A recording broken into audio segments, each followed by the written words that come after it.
Hi everybody and welcome to Heel Heat. My name is George Coles, and on this episode we're walking in Memphis. The topic of this Walking in Memphis, USWA Wrestling from April 10th, 1993. And if you haven't seen my shows before, we rate everything on a 1 to 5 scale. 1 is the worst, 5 is the best. For the Walking in Memphis shows, we consider an entire segment as part of the ranking instead of just matches because it is such story-based. With that being said, let's jump right into it. The first thing we see is a highlight recap of the first family, not the Jimmy Hart first family. This is Mike Samples' first family, which consists of the Harlem Knights, which is Bobby and Nelson Knight, aka Mo and Mabel from Men in a Mission, Scotty Flamingo, aka Raven, and Brian Christopher.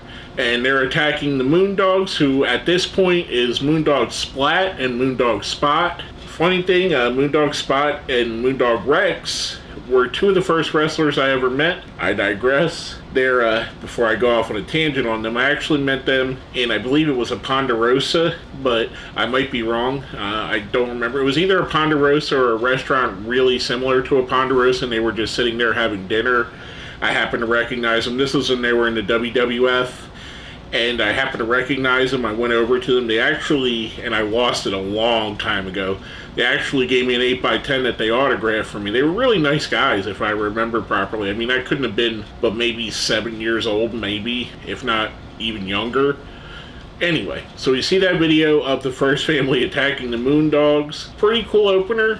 We go from that right into a match, which is the Harlem Knights, aka Men on a Mission, versus Tim Sadler and Dan Kelly. This is a good match. I mean, it was about, if you've seen a Men on a Mission match, you've seen this match. They're not the greatest team in the world. They're not really that innovative. They are what they are. They're just big guys, and I'm not knocking them. I'm just saying they're very middle of the road, if you ask me. There's a lot of tag teams that, even relying on the big gimmick, that I liked better. And again, I'm not knocking these guys. I don't wish any ill of them. Just they weren't my cup of tea.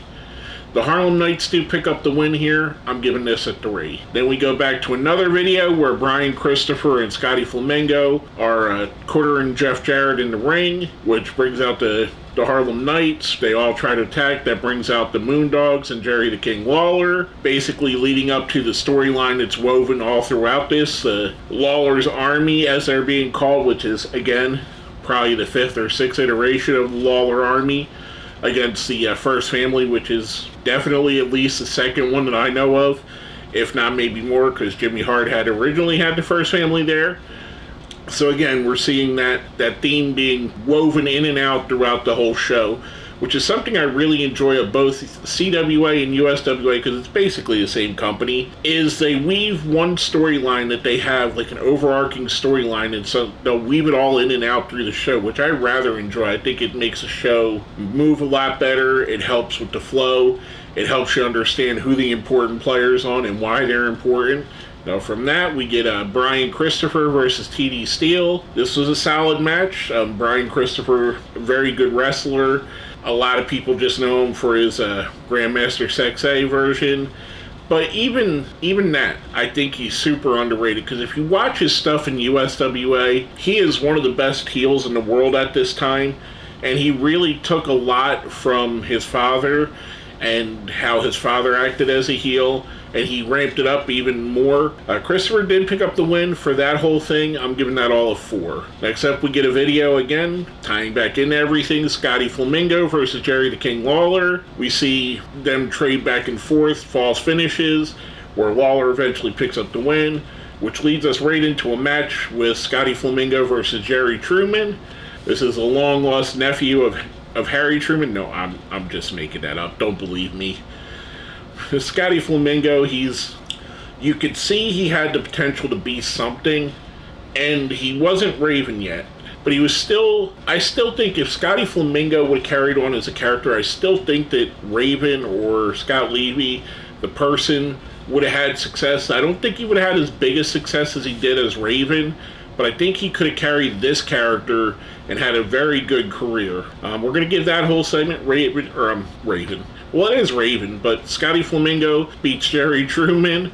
He picks up the win here. I'm giving this a 4. Then we go into an interview with the First Family. Basically, the First Family coming out. They talk. They all hype themselves up, hype up what they're going to do to Jarrett and Lawler and everybody else. We go to commercial. We come back. We get the Lawler's Army, who are in full Army gear, which is Jeff Jarrett, not Jerry Lawler, Richard Lee, and the Moondogs, which leads us right into a match with PG-13, JC Ice and Wolfie D versus Danny Davis, the Nightmare Danny Davis, and Randy Rocket. This is good.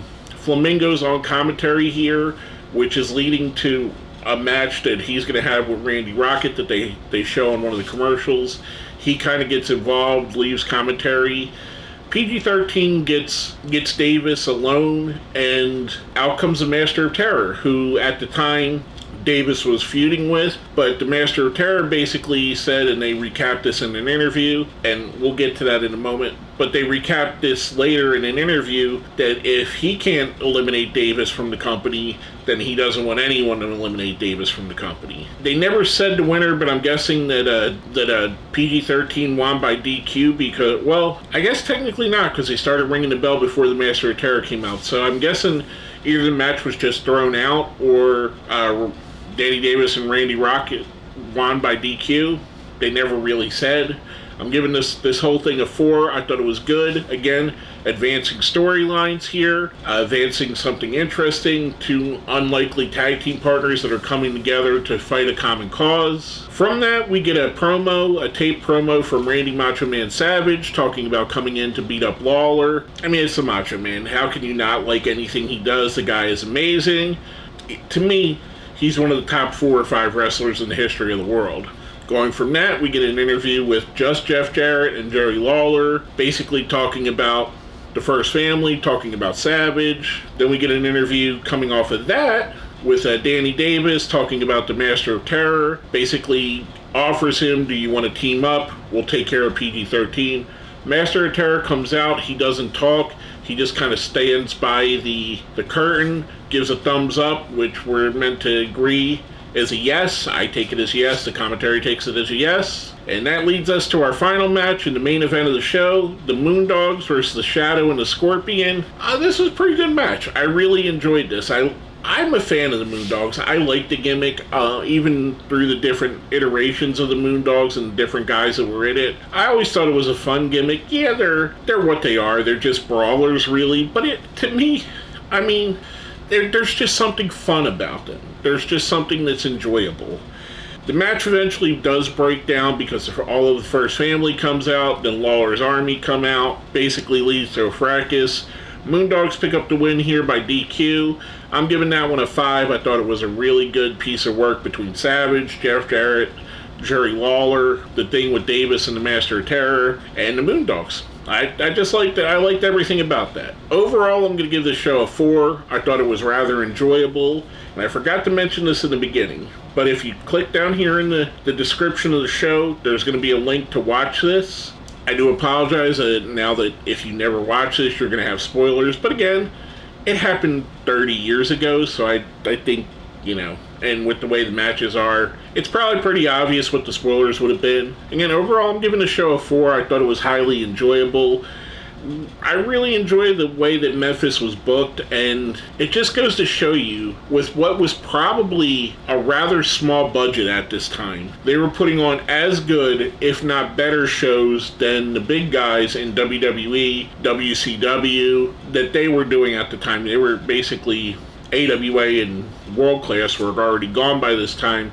ECW was just starting to bubble up, but they were putting on just as good and compelling shows with probably less than a tenth of the budget, probably even way less than that, probably 100th of the budget that the big guys were putting on. So it just goes to show you that creativity means more than the budget does. That's just my opinion. All that being said, if you made it to the end, let's go ahead and put Macho Man in the comments for Randy Savage. Make sure you smash that like button, share, subscribe if you haven't. We're on the road to 1,000 subscribers. We're less than 10 away, and with your help, we're going to get there. With all that being said, my name is George Coles, and we've been walking in Memphis.